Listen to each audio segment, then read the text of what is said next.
do we have a working theory of how, focusing on a perspective of the plague of Justinian, while understanding that this likely also happened in other regions? Do we know kind of how this plague came about? Master Splinter, Ninja Turtles, hint hint. The rats? Rats, people. Rats. Turtles. Pizza. No, don't blame the turtles. Sewers. But it's wild how when the bubonic plague, this first known one during the plague of Justinian, so this ended, so to speak, in 750. I don't think it really ended because it just came back in full force some few hundred years later when we get to the Black Death. So I think people didn't understand in the plague of Justinian that, it was from the rats and the fleas, that this is what was causing the disease. This is the Public Health Insight Podcast. Before we move on, it is important to note that the views expressed in this podcast are our own and do not represent any of the organizations we work for or are affiliated with.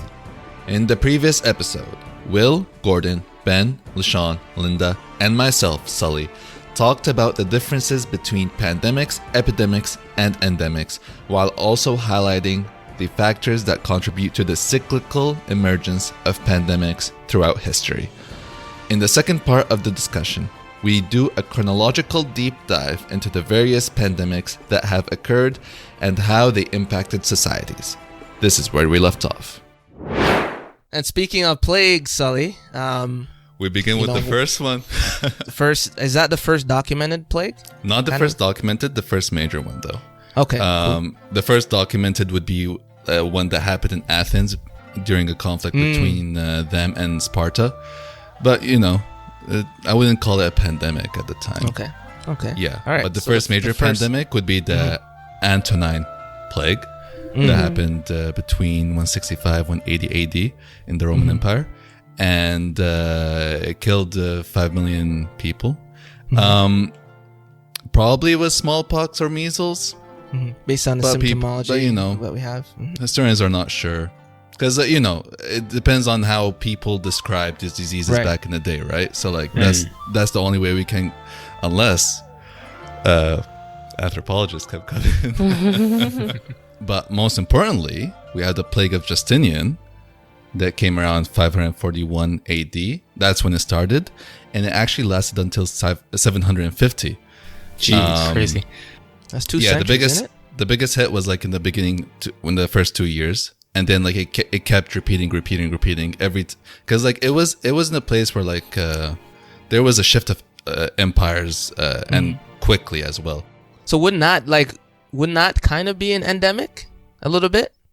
Because if it's more cyclical within a certain region, it's not. Here's the thing. So it came from Central Asia. Okay. Via land or sea trade routes, also through Persia into the Byzantine Empire. So, it spread all over. But historians talk about only one place. So you have that much going for it. So that's a prime example of what we're talking about. Why it's like a publication bias thing. Yeah. And speaking of that, why we're likely only focusing on, say, when we say the plague of Justinian, and we only talk about, say, the Byzantine Empire, it's also because different regions called it different names. That's a good point. So, for example, when the Muslim Empire came in and Persia and Byzantine were defeated, they called it Ta'un Amwas. So the Amwas plague. It's a different name, but it's still the same because they're new to the region, coming from Arabia to Syria. So they encountered it. And they actually implemented some sort of quarantine, because when they encountered it, the soldiers and their families and stuff, it's part of their religion. They're not supposed to, when they encounter a disease, a disease that's known to do outbreaks, you can get it upon contact. If you get it, you shouldn't run away. If you see a place that has it, you shouldn't come in. And so some sort of quarantine happened, so it wasn't as much of a problem for the Muslims back then. But they called it. Was this the first bubonic plague then? That was we know of. That's the first one we know of. That's from the Yersinia pestis Yersinia pestis. So let's talk about a little bit about how, like, do we have a working theory of how, focusing on a perspective of the plague of Justinian, while understanding that this likely also happened in other regions. Do we know kind of how this plague came about? Master Splinter, Ninja Turtles, hint hint. The rats? Rats, people. Rats. Turtles. Pizza. No, don't blame the turtles. Sewers. But it's wild how when the bubonic plague, this first known one during the plague of Justinian, so this ended, so to speak, in 750. I don't think it really ended because it just came back in full force some few hundred years later when we get to the Black Death. So I think people didn't understand in the plague of Justinian that, it was from the rats and the fleas, that this is what was causing, transmitting the disease. Otherwise, I'm biased. I have the bias of the present. But if they understood it back in the plague of Justinian, I don't think we would have seen the Black Death to the extent that it was. That's also important too, Linda, because so the theory is that there are these rats that flea-infected rats were brought along trade routes with, food and agriculture supplies. And then these rats infested different communities. And then the fleas from these rats, and the fleas were the ones carrying the Yersinia pestis bacterium infection, infected humans directly. So even just understanding that it's likely that this plague specifically was not a human-to-human transmission, and that because for example, if we say social distance, stay at home, that wouldn't do anything against the Yersinia, against the plague of Justinian. That one was more of exterminating the rats who are carrying the fleas, and then figuring out how to get rid of the fleas that might be living on. They tried hiding in their homes, yeah. Right. There's like a multi-step thing. So yes, with the relationship with the rats and the fleas, and so that was one kind of system. And then once the fleas, bite humans and transmit the bacteria to humans, that's another transmission system. But then between humans, it infects the lungs, and then people can transmit it between each other that way. So that's another system. So social distancing perhaps could have helped, but you're right, there was the main host, which was the flea, that had to be treated. Yeah, that's the zoonotic part of it, right? Zoonotic disease. So plague of Justinian killed between 30 to 50 million people. Estimations actually go up to 100 million people, and that's a lot for the day at that age, because it was the population wasn't that much. It was we're talking hundreds of millions. That's it. Coming back to say a port city, how it got a pandemic on their hands. Constantinople. The same exact way I described it, that's how it happened. So you're saying port cities were more vulnerable to these pandemics because of their trade routes and their sea routes? Yep. Okay, and then what happens to the cities where their capital city back then was their port city? Yikes. Well, a whole empire, goes to disarray.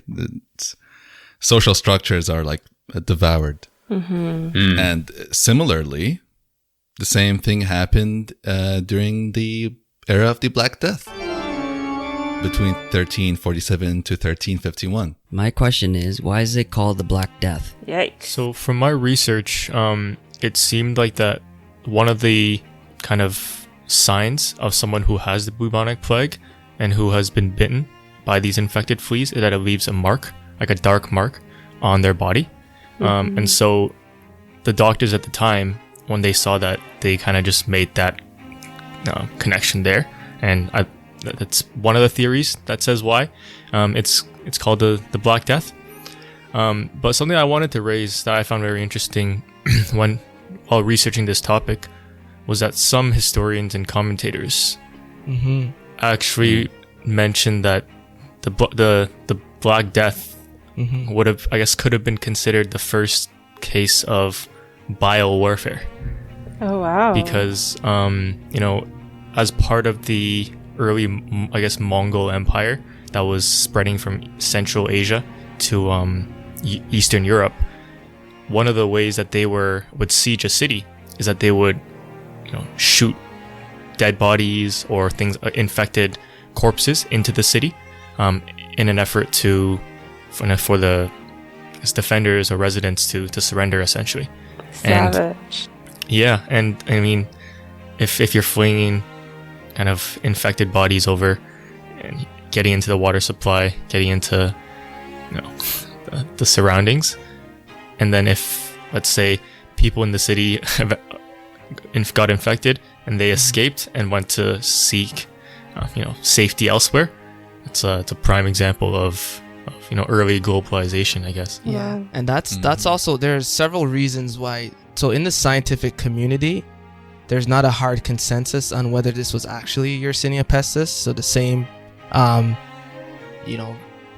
that caused the plague of Justinian. There's talk about how it was more like an Ebola-like virus because of that hemorrhagic fever that was described. Mm-hmm. And even the things you mentioned, Will, with the corpse, that's more of that Ebola-style transmission with body fluids. So there is some contention on whether the Black Death was actually the same disease that we saw in the plague of Justinian as well. Mm-hmm. And as well with the longer incubation period, which is how the word quarantine came from, quaranta, with the ships having to wait on port for 40 days. That's not consistent with Yersinia pestis, which doesn't have like a month incubation period. So there's actually contention in the scientific community on whether this was actually the same thing that caused the plague of Justinian. Just putting that out there. And when we say like the plague of Justinian, the Black Death, this is it's referring to the bubonic plague, allegedly. Correct. Yeah, just adding it on to another point, one thing that really stuck out to me is that the plague of Justinian that we have in our records here is from 541 to 750, and it killed 30 to 50 million people during this almost 2-century time. And then we have the Black Death, which has killed, 200 million people within 5 years. So there's clearly a difference here where, there's obviously different factors of, how does infrastructure look between cities and social communities after 500 years of development. And I understand that. But the fact that you could have that much of a differential between these two, it's just mind-boggling to me. Like, how did the plague of Justinian, how did they deal with this constant plague for 200 years? Like, that was part of their daily life at that point. Not knowing what the hell it was. Yeah. Maybe actually there was better sanitation back then, arguably speaking. Like, it's wild. When the Roman Empire collapsed, their sanitation went with them. Yeah.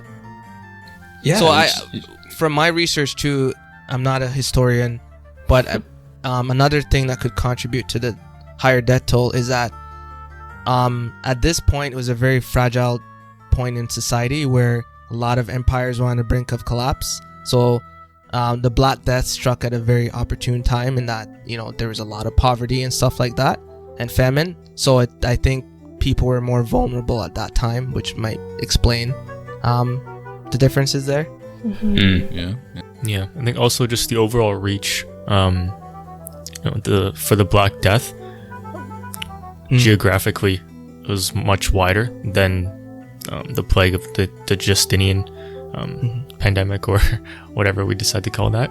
So it's it's I think just a broader reach across the continent versus a more centralized kind of outbreak. And probably might be able to explain some of these numbers. Building off of what you said, Will, perhaps there was also more trade and more interaction with other communities at that time, because it's a good several hundred years after the plague of Justinian. So advances in communications and things like that and travel could definitely have led to more deaths. Also, we have the New World smallpox outbreak, starting from 1520 AD, caused by the variola major virus, 56 million dead. So smallpox has actually been around for a long time, right? Even in Egyptian mummies, for at least 3,000 years, right? So this has been around, and I guess the New World aspect of it is more so this relates to the spread of it and considering it more of a pandemic. Smallpox has been spreading associated with the growth of civilizations, exploration, trade routes, like we've been talking about. Yeah, like only like societies in the New World, they never encountered it ever. It's like they're not used to it, and it's not only smallpox, like a dozen other diseases as well. But like smallpox was like the most noticeable. You know, you can see it on skin. I think in this case, I think the New World refers specifically to the Americas, because like as we talked about earlier, you know, as humans kind of are exposed to a lot of these viruses and these bacterium, they are able to, their body eventually builds some sort of immunity, right? But for a lot of these, like for example, with Columbus and like Vasco da Gama, doing their exploration routes across the world, if you like, especially with Columbus, if you're reaching North, Central, and South America, and these populations have never experienced something like that, then you're essentially kind of just wiping them out.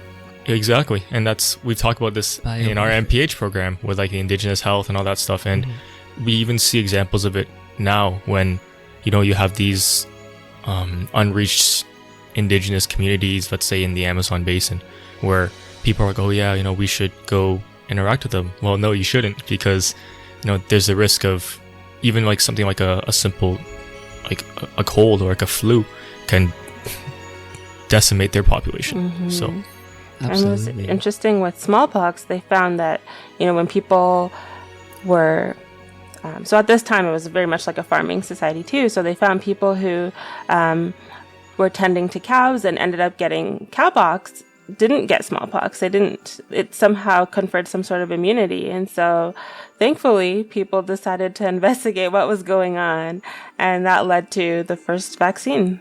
Edward Jenner. Allegedly. Yeah.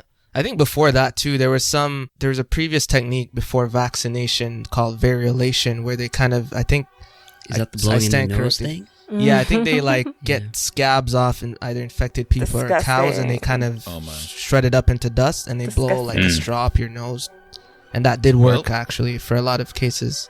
And that was called variolation.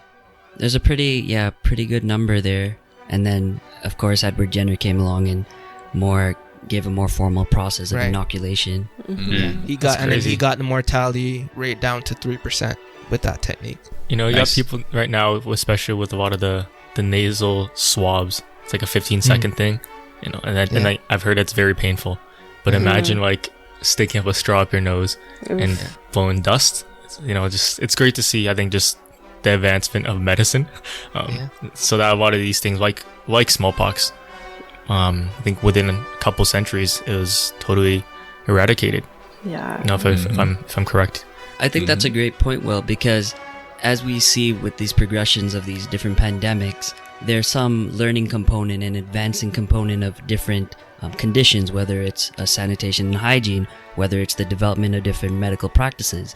These are kind of the historical kind of underpinnings of where we've gotten to today as a society, and we're using these tools today, especially in the case of Edward Jenner, the whole vaccination thing and inoculation. We are still using that to this day when we're talking about the COVID-19 vaccine. So it's an interesting aspect of history to just look back and see how these things develop. For sure. Yeah. Not only vaccinations and stuff, but there's antibiotics, right? And we Yersinia pestis is a bacterial infection. Vibrio cholera is a bacterial infection. So antibiotics, and that there's early iterations of those vaccines, clean water, those have been credited with extending life expectancy by a lot. Back in those days, people would live till their 20s and maybe at best 30s.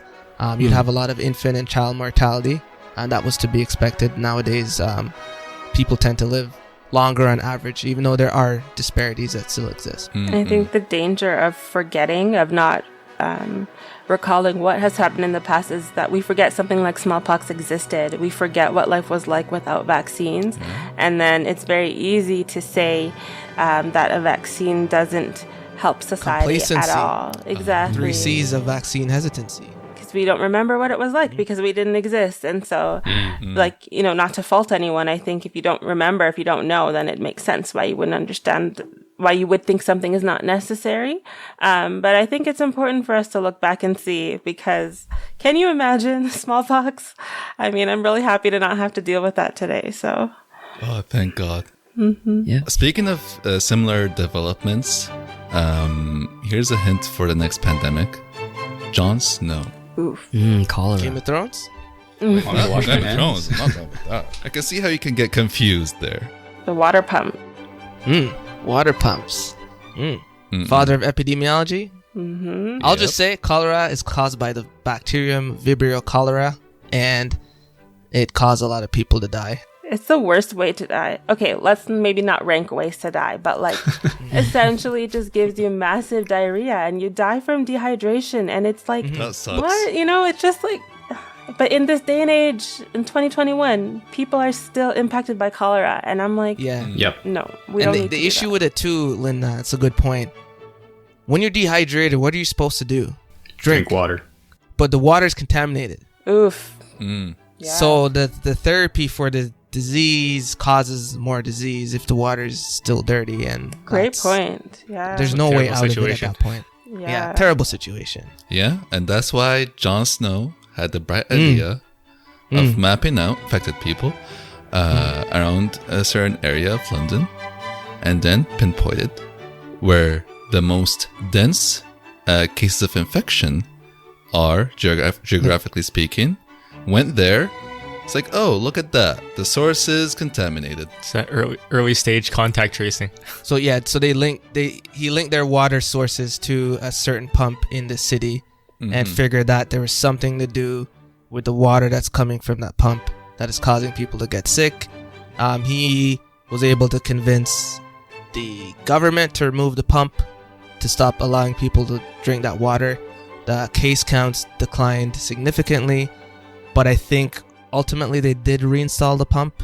I think there was some story with that, and people started getting sick again, further proving that he was right that the pump was the cause of disease, and that kind of birthed epidemiology as a practice in terms of public health. Yeah, it goes to show that development of tools and resources that we take on forward. So in this case, the start of epidemiology and doing that mapping and being able to systematically show that and pinpoint Disease that- distribution. Exactly. And I guess another thing to also mention with the cholera pandemics is that it's just not limited to London. For example, when we're talking about Jon Snow, it's occurred in India, Spain, North America, so it's been everywhere. The example that's often cited is the Jon Snow example, just because it resulted into the father of epidemiology through his work. And then random thing to bring up, but I think we learned that graveyard shift kind of came from that cholera era where people were digging graves to put people in who were infected Oh yeah, I with remember cholera. something like that. Yeah. The cholera is an interesting one because it shows like even if you don't have, for example, a pharmaceutical treatment or like an antibiotic or something to treat a virus or bacteria, you can still reduce the impact of a disease by development. For example, removing an infected water source. And so this cholera is an interesting one because we could see when we improve water, sanitation, hygiene, we can reduce the impact of this disease. And so I think like it's just more incentive of like, okay, well, why do we still see cholera today? If we look, it's in areas of poverty, areas of conflict, areas where water sources are damaged. So, yeah. Yeah, it goes back to, the Bill and Melinda Gates Foundation. They spent so much money and they brought in all of these creative designers trying to compete for a competition of how do you design a portable toilet? How do you address sanitation issues within poor countries? Yeah. And it's crazy because people were like, okay, so we use solar energy to convert the feces into stuff. Like, it's just crazy stuff because it's so much more expensive and it's so much more time consuming to get to these governments and talk to them about, hey, you need to invest millions of dollars into sewage infrastructure. And they're not trying to have that conversation, or they don't have the money for that conversation. So you bring in all these external NGOs and whatnot, pool in all of these resources to make something as simple as a portable toilet to solve the problem, right? And even how can you in so many countries, the sewage system is an open gutter system. How are you going to like tear everything down and start from the beginning and build the infrastructure up again? Like it's very difficult. It's a wicked problem. So I would recommend, and this is a shout out, is that if you have Netflix, go watch Inside Bill's Brain. It's a documentary that shows like how that foundation works to address a specific problem. Okay. We can put it in the show notes. Saying Netflix. And global So health. they can sponsor us back. Good call. Yeah, so the cholera thing happened in 1817. And like, till now it keeps happening. So Right. it's like cholera is one of these things where it's Probably like, it's everywhere. endemic in a lot of regions. Yeah, it's everywhere. Right. And like if you have a problem with sanitation, it's going to appear no matter what. So Right. But the pandemic itself ended in 1923 for cholera. yeah. And then the third plague. What was the second plague? Yeah, the plague keeps coming back. I mean, just to mention the ones before it, there was the Great Plague of London, the Italian Plague, and like several other plagues as well. But then there was a third plague that began in Yunnan, China, and then spread to Yersinia pestis. It's like Hong a pest. Yersinia pestis. So such a fitting name. And just the same, the Black Death is coming back. The bubonic plague is still here. As long as you don't know the cause and how it spreads and stuff, it's gonna keep coming back. Yikes. But luckily now we began to know like how it spreads and what's the cause and stuff. Interesting that it took from the year 500 and something until the 1800s to figure out the cause of the plague. And we're lucky with COVID that it took us a year to get to the point of a vaccine. But in this case, it took over 1,000 years to figure out what was going on. Yeah, it goes back to what Benjamin was saying earlier with the transfer of information. Like in the COVID-19 era, we have so many different communication channels where we can disseminate and transfer the different knowledge and understandings that we gain. And how fast we can process data. How fast we could process it.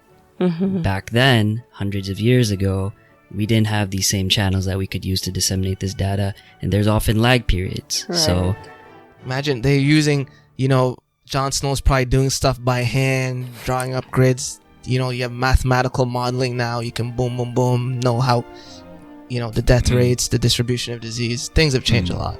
Things have changed a lot. for the better? Question mark. It's objective that we have more information. How the information is going to be used to inform things that have a positive outcome on the whole of population, that's a different question. I mean, that's kind of like, so for the third plague, as part of, I guess, the research, it was interesting because although it's kind of the third time that this virus is coming up, or this bacteria is showing itself again, it's the first time that, there's a clear social divide. You have countries that are well developed, who are able to prepare and who are able to essentially not be affected. Yeah. And then on the other hand, you have countries who, are underdeveloped, or, colonies, kind of social backwaters, things like that, which end up, feeling the full effects of this pandemic. And compared to, let's say, the earlier versions of the bubonic plague, where it was almost 99% of society impact. Now you have your Eastern and your Western kind of, the different effects. Great point. And that's something that I would say that's followed us through, as much as all the technological advancements and research and qualitative and all sorts of methods, these social disparities and inequalities have also followed. Yes, back then it doesn't matter if you're rich or poor, same technology goes, so there was no disparity in a lot of emperors got sick and died too, right? Yeah, exactly. Yeah. Rulers, so they weren't free from it. Now you can be pretty insulated if you're now rich and powerful. Rich means you have the technology to counter it, so now it's it's way different. That's one major comparison between nowadays and back then, how we react. So we're talking about how some of this technology has the power to, limit the spread of diseases, etc. But how much of a factor does the technology play, and how much does a factor does globalization and being able to spread more? What you're asking, technological advances are beneficial in that, in theory, we could sequence DNA, figure out therapeutics fairly quickly compared to history. But on the other hand, there's increasing things for globalization, people traveling, the speed at which we can travel and interact with other populations. And you're wondering, there's a trade-off there. So does it kind of outcompete how beneficial technology is and how in tune we are to people that are living all across the world? Is that kind of what you were getting at? Tough question. Like, to what extent are we hurting ourselves with all this advancement? Also, another part of it too, you have the part with technology and then climate change. The more we get technologically advanced, unless we have clean energy, there's more climate change, which does impact disease distribution as well. So that's a big factor. Does anyone here want to draw an influence diagram? What? I haven't heard that word in a long time. Oh, man. Yeah, and then even too, LaShawn, as we destroy lands to build up new cities and, encroach the virus sphere, that puts us as exposure to have more pandemics. So it's like, is it what you're saying? Is there a net positive here? That's kind of what you're asking. It's hard to say. Yeah, it's even about evaluating the strengths of or the impact of each thing, whether it is globalization or is it technology. But anyways, that brings. You know what? I have a theory. So like, if we look back, when humans were animal hunting societies, right? Do we remember what we said about that? They evolved into more agriculture, husbandry, from stuff like that. hunter-gatherer to... So that's the advancement in technology. What did that do to us? Made us more susceptible Increased to interaction with animals. I think it's gonna same trend is gonna happen. No matter I what. agree. I think it's technology, and then there's like it's like a parallel. It's like earlier on, humans were, let's say most of the time it was land transportation, caravans, horses, by foot, and then you take a technological jump, you develop sailing. And then what comes with that? Rats and spread, because you're able to reach continents or countries you've never been able to reach before. And then eventually we develop planes, but then what comes with that? You're able to reach even further areas. So it's always just it's an ever parallel relationship. That's it'd be interesting to look into for sure. The conveniences we are afforded these days come at a cost. Exactly. That's you. You summed it up well. Bless you. And speaking of that, well, no, not speaking of that. Speaking of your cough, It was a No, sneeze. that's a sneeze. it was a sneeze, though. Super That's why I was laughing. Okay, like wait a second. So now, the more present kind. Let's talk about influenza and the 100 influenzas that we've ever known. All began in 1889, and it began with the Russian flu, or that's the first ever recorded case of the flu. From the Eurasian steppes to Europe and the Americas. H2N2, that's the virus, and it killed 1 million people. But more importantly, the Spanish, but not really Spanish more flu. importantly, the Spanish flu, which is more or less not quite Spanish, but after World War I, 1918 to 1919, it appeared after soldiers came back home, and arguably it started in the United States in Kansas. Yes. In a military camp. Let me say a little bit about, Go ahead. about that. Yeah. So in March 1918, when the U.S. was preparing to send soldiers to Europe because of the war at that time, they started noticing in a camp in Kansas in the United States that soldiers were coming down with some weird flu-like respiratory illness in the camp. They didn't really think much of it. The president at the time, Woodrow Wilson, was very fixated on, dealing with the war, and the pandemic or potential issue with the virus or pathogen that was spreading was very, very secondary. It wasn't a real threat. So these soldiers went from America to Europe, including, I think there was a stop in France as well, and then over to more East Asia in China, if I'm correct as well. And the issue with the Spanish flu is there were documented cases in all these regions that can be traced to the movement of soldiers from the U.S. over to the East. But at the time, there was suppression of information for those countries, and Spain at the time, who was a neutral zone, had the freedom to report on this. So that's where that misnomer came from of the Spanish flu, because there was this perception that it started there because they were the only ones talking about it publicly. So that's kind of how Spanish flu started. Interesting.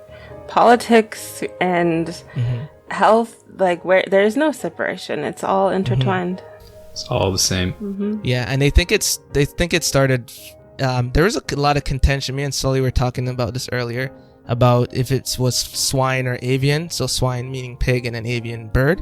And there was talk of it being swine, but I think recently there's been a lot of phylogenetic studies of the genetics of it, and they're pretty confident now that it's originated at least from birds. Whether it went from birds to pigs to human, or straight from birds to human, we don't know, but it was avian in origin. You're saying it's more of an extension of the Russian flu, because that's also avian origin. So it might have correlation there. You know what? They're all related, all the influences. So the Spanish flu, H1N1, from the swine origin or avian origin, arguably speaking. 1/3 of the population got infected, 40 to 50 million people died. And that was not all. The Spanish flu was not the last flu, as we all know. Asian flu came after, then the Hong Kong flu, then the swine flu in 2009, 2010. And then there's HIV. Human immunodeficiency virus. That's a biggie. Started from Leopoldville in the Belgian Congo, and spread through river routes and railways, then across Africa, returning workers to the US, and voila, HIV is everywhere. And they think it came from chimpanzees, right? In terms of zoonosis. In terms of its origin. Mostly speaking, everything we've been talking about is all zoonotic in origin. Right. All this key interaction between humans and animals. Right. So I think it was the HIV thing in central, I guess, West Africa or Congo, if my geography isn't correct. It started off kind of being endemic, but when the European settlers left, they were infected, and then they brought it all over back to their countries. And then it started spreading there, and then it became, they're spread across a bunch of different regions. And then, given the way HIV is spread, one of the main ways it's spread, I should say, is through sexual activity. And you can imagine when, contraception or safe sex was not really a thing back then, you could see how this would spread into a very big thing. Amongst the other ways HIV can be spread through needles and stuff like that. So one of the things that I often hear from people who are not familiar with HIV is, what is the relationship between HIV and AIDS? So can someone clarify that? From my understanding, the HIV refers to the virus. So if you're infected with HIV, then it can lead to AIDS, which is the syndrome or the disease. So basically what it does, it suppresses your immune system. So oftentimes it's not HIV itself that kills you. It's a secondary infection because you're immunocompromised and something that you would ordinarily be able to fight, but your body's vulnerable. And then you end up dying from things like common cold or something. Common infection, common cold, or other diseases. And with HIV and AIDS, we can't forget to talk about the stigma related to it and how it really shifted the way we talk, the way we report on, the way we talk about disease and viruses now. Yeah, and one of the struggles with HIV is ultimately, especially when it came to the United States, it disproportionately affected men who have sex with men, and that was an ostracized group in society, especially at that time. So there was less impetus politically to put research into addressing that issue, because it was already in a marginalized population in which they didn't really want to pay any attention anyway. So there was a lot of advocacy during the 80s and 90s to put more resources to researching and curing HIV and treating HIV. And then it wasn't until popular figures like Freddie Mercury from Queen and Magic Johnson I think in the 90s were some higher profile examples of HIV could affect people who have a certain status in society. It wasn't till then when more research was put into HIV. We'll transition our discussion to talk about how previous pandemics compare to the current ongoing pandemic of COVID-19. What are some similarities? What are some differences? And talk about some interesting facts and next steps. I think one thing that we've been seeing with our discussion is the overall development of different technologies like we've been mentioning, and kind of the trajectory of different aspects like urbanization and the continuing of globalization, different conflicts in the world. These are all coming together, and in our modern day, with the increase in transfer of information in different areas of our life, we're able to have access to different information which otherwise may have been hidden or not available at the time. So I think there's a lot of awareness with the COVID-19 pandemic for sure. Mm-hmm. But is this a positive or a negative, this increased access to information? Because I could see probably both. Yeah, I agree with Linda. I mean, one thing that was really nice when the pandemic first hit was research journals dropped a lot of their monetary requirements to access their articles. So it became a lot more of a free sharing of information on the premise of goodwill. But at the same time, as Linda alluded to, this brings up a lot of opportunities for people who are intent on spreading disinformation to have those avenues of, okay, if the research community is talking about X, Y, and Z, I am going to take that and I'm going to manipulate that to create information for my own political or financial gain. So it's unfortunate, and disinformation and misinformation are huge things that we battle in this pandemic that I don't think any previous pandemic may have had to deal with on the same scale. So again, it goes back to that previous discussion that we had. Technology is advancing forward, and there's some aspects to it that are helpful. We're able to make vaccines really quick, but at the same time, that ability to have greater technology and be connected in this virtual world is also negatively impacting our ability to fight this pandemic. I don't know if anyone remembers a year ago, so when the pandemic had not yet been declared a pandemic, but it was getting there. And then Hopkins had that virtual map where you could track where the infections were happening and how many cases there are around the world. And everyone had access to it. And I remember watching the different places around the world turn red. And as a person with some experience in public health, I thought, okay, this is scary, but this is also really cool to be able to see it in real time. But I imagine that someone who perhaps this maybe does not have the similar type of exposure, it could be very terrifying and a lot of anxiety inducing. And so, Ben, on your point, I think, having all this open access, it highlights there's like a gap in literacy of medical research. Right? So someone could read it and yes, be intent on spreading misinformation. And someone could also read it and just not quite understand what's happening. And that could also lead to anxiety, misinformation, stress, or, so positives and negatives. And I wanted to, drawing some parallels specifically with the 1918 flu, the 1918 influenza, there's some things that remain the same, compared to that pandemic. For example, during that pandemic, there were also leaders, namely President Woodrow Wilson, who did not give the disease the attention that it deserved. And if you compare it to the person who was the previous president of the United States, there's a lot of parallels there. A lot of despite having information available, people can be slow to act because it is evidence-informed decision making. There's two elements to it. There's evidence and then the decision making. So you can have the information and not make the best decisions from having that information, which we also saw during the 1918 influenza. For example, in Philadelphia and St. Louis, they knew that there was this virus that was spread from person to person.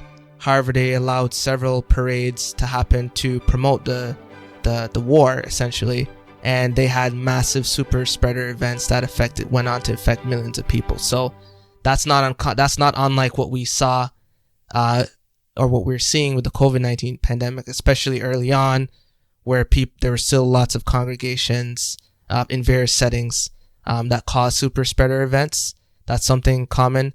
Anti-mask movements were still common then.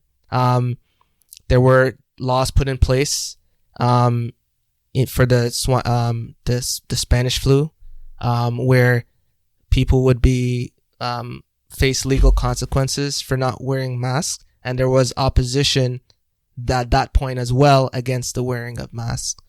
So it also goes to show that while there are a lot of differences, there are also a lot of similarities in terms of human behavior. Same people behavior. You can actually track it back to the Black Death as well. You have say in Egypt when they advised to don't leave your homes and stuff like that. Merchants didn't care. Money comes first, you know. So that further helped spread it, and like in Europe, it was 1/3, 1/2 deaths. You can say the same for the Middle East as well. One of the things that I've been thinking about in terms of the comparison of COVID-19 with some of these other pandemics that we have spoken about is the idea behind expectations. So historically, I wonder what people's attitudes were in terms of some sort of ending of these pandemics that they're going through. Maybe they have centuries or generations of family members going through this, and it's just a regular occurrence that goes on and a regular thing that everyone expects. Whereas in terms of COVID-19, I think the expectation many people have is that there's a vaccine, this is going to end and get back to whatever normal is within a year or two, and depending on which part of the world you are, they have different expectations, but it's probably a bit sooner than has been in the past. Right. We all thought we were going to go home for 2 weeks and then go back to work. Yeah. And then the dangerous thing that is about these whole expectations that you mentioned, LaShawn, is that even if you have the vaccine, you still have to social distance. You still have to wear a mask. It only protects you from the symptoms, right? So that's another... Because people, when you hear vaccine, and we talk about our history of vaccines, it is shown in our history that we get a vaccine and it's gone. And we can go back to normal. But with this case, we get the vaccine, and that normal that we had before, it's going to be modified. So you're going to have to see... I'm curious to see how people are going to react to this, if they're going to buy into it, or if that fatigue of having to do all these numerous lockdowns is going to be like, hey, I'm going back to normal whether you tell me or not anymore. Like, at this point, I don't care. You know what happened in the 20s back then, after the Spanish flu? What happened? Yeah, what you're Second talking wave? about. No, after the second wave, after the third wave, when people got sick of lockdowns, like quarantines and like staying Literally at home the and same stuff. Yeah. pattern. Spring, it was like spring and then fall. Yeah. Literally what happened. Wow. for People COVID-19. partied for 10 years.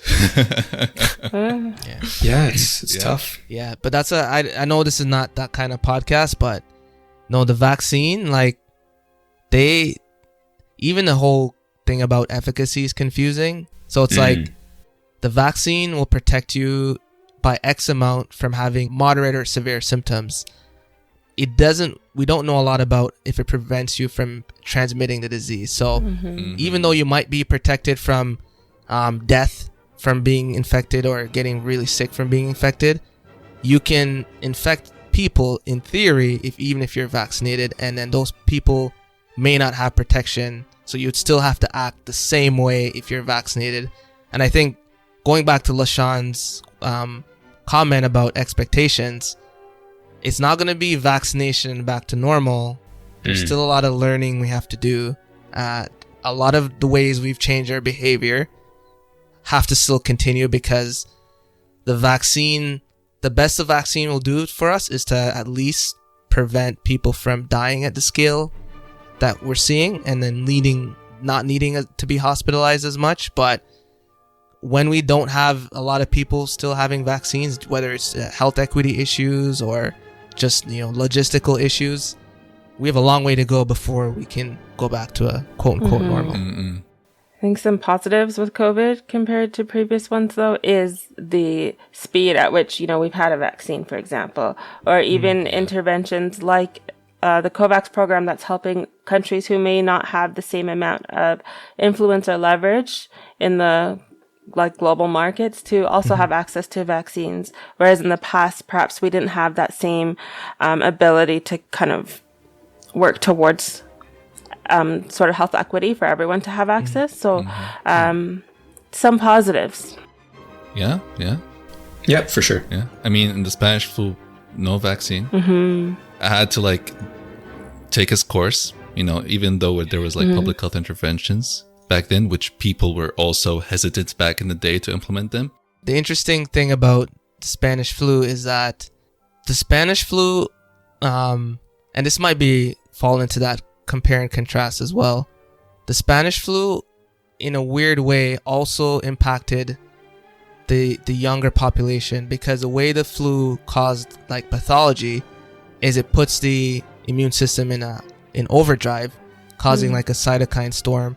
So the healthier immune system was, the more rigorously it would fight its own body, and then, which is a little bit different from COVID-19 now, where the more compromised immune systems do worse. And that's why a lot of soldiers because they select soldiers who are in theory the strongest and fittest people to go and fight the war as best that they can, but even they were still succumbing to the disease and dying from secondary infections like bacterial pneumonia. Pandemics and the emergence of zoonotic diseases have been a societal challenge since the earliest days of civilization, particularly when humans transitioned from an animal hunting society into agriculture and husbandry. As we become more technologically advanced and expand our horizons, novel diseases often follow. To prevent history from repeating itself once again, we must ensure that the lessons learned from the COVID-19 pandemic are used to anticipate and respond to the next pandemic. Thank you for listening to the Public Health Insight Podcast, your go-to space for informative conversations, inspiring community action. If you enjoy our content and would like to stay up to date, follow us on Instagram, Facebook, Twitter, and LinkedIn. To learn more about our community initiatives and how you can support us, visit our website at thepublichealthinsight.com. Join the PHI community, and let's make public health viral.